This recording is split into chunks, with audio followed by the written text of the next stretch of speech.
My friend told me that I am creepy for being with a literal child. So, I am cutting ties with her and making her cry with jealousy. Plus all updates. My girlfriend, Julie, has a weird obsession with cartoons. I don't mind it. She had a really rough childhood where she wasn't allowed to watch any children's shows. She only started watching after she turned 18 and moved out. She watches everything. But her favorite ones are SpongeBob SquarePants, Powerpuff Girls, Phineas, and Ferb, Teen Titans and many more. If I am being honest, I like this obsession of hers even if it is kinda weird to me to see a grown-up adult watching a kid's show. But I think everyone should have a childhood which she clearly missed. So, last week, I threw a get-together at my house. I invited all of my friends. My best friend Rachel was also there. She has been my best friend for almost 15 years now. She has met Julie. And I never thought they had any bad blood between them. Rachel seems to really like Julie. So, at the party we were all having fun and playing games. I should mention that Rachel was wearing a fedora.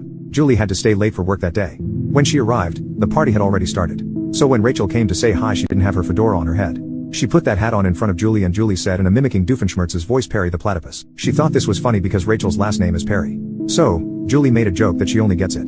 I smirked a little. But it seems to have caught Rachel off guard. When Julie went inside the room to change, Rachel, in front of everyone, told me my girlfriend was rude.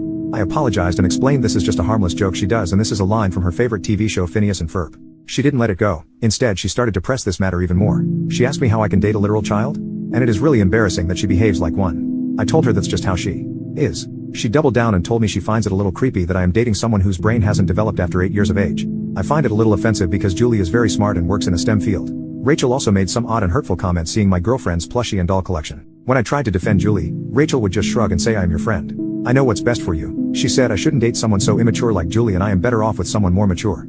I told her to mind her own business and that what Julie likes is none of her business. And my dating life is my choice. She should stay the fuck out of it. Rachel was giving me and Julie cold shoulders throughout the party. Later that day she messaged me and said she cannot believe I was such a jerk to her because of my girlfriend and that I am throwing away our friendship because of her. She hasn't talked to any of us. Julie made plans with Rachel to go on shopping but Rachel just said she is busy in a text and hasn't contacted her. Julie is sad too because she was excited for their shopping spree.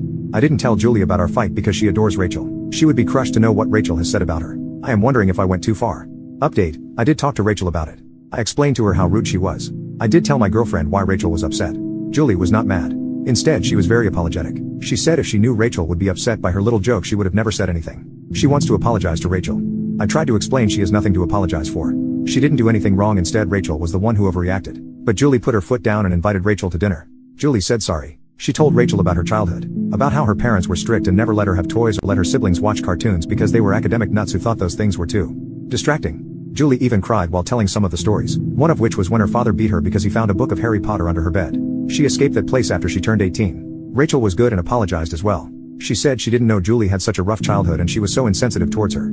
I thought this was it. Rachel had finally learned her lesson, but when the dinner was done Rachel took me out to talk privately. She told me she is now 100% sure Julie is not right for me. I asked her why. She told me Julie has a lot of trauma and I shouldn't be the one to carry the burden. She thinks Julie's past is going to be a problem if we ever have kids. She might start abusing them too.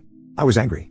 I told her Julie is nothing like that. She is sweet and kind. She has been going to therapy because of her childhood trauma so she shouldn't be too hard on her. I even asked if she was jealous of Julie. Rachel did fumble on her words while saying no. We got into an argument and in the end I told her I want some space from her. She has no right to dictate who is right or wrong for me just because she got it right 2 times. She always had problems whenever I dated someone. She has no right over me and my life. Rachel started crying. I called an Uber for her but didn't say a word beyond it. Rachel won't stop calling me. She was blaming Julie for ruining our friendship and accused her of being a cheater. I told Julie about the whole argument. She cried a lot because she never wanted her little joke to escalate so far. But she agreed Rachel went too far. Rachel sent some very hurtful messages to me about Julie. I didn't tell her. Julie has also blocked Rachel. She was pissed too when she heard Rachel thinks Julie would also become an abuser. Also to those people who said that Rachel never liking my ex is a red flag. Well, she has a good reason to not like them. Before Julie I had 2 serious relationships before. My first ex cheated on me. Rachel warned me about her but I brushed it off. My second ex was very controlling and toxic. When we broke up she slashed my car tire. That's why I sort of think Rachel has good intuition about people. But not this time because I know she is wrong about Julie. And Rachel always had something to say whenever I wanted to date a girl. Even if she turns out to be right about Julie I do think Rachel is just too involved in my personal life.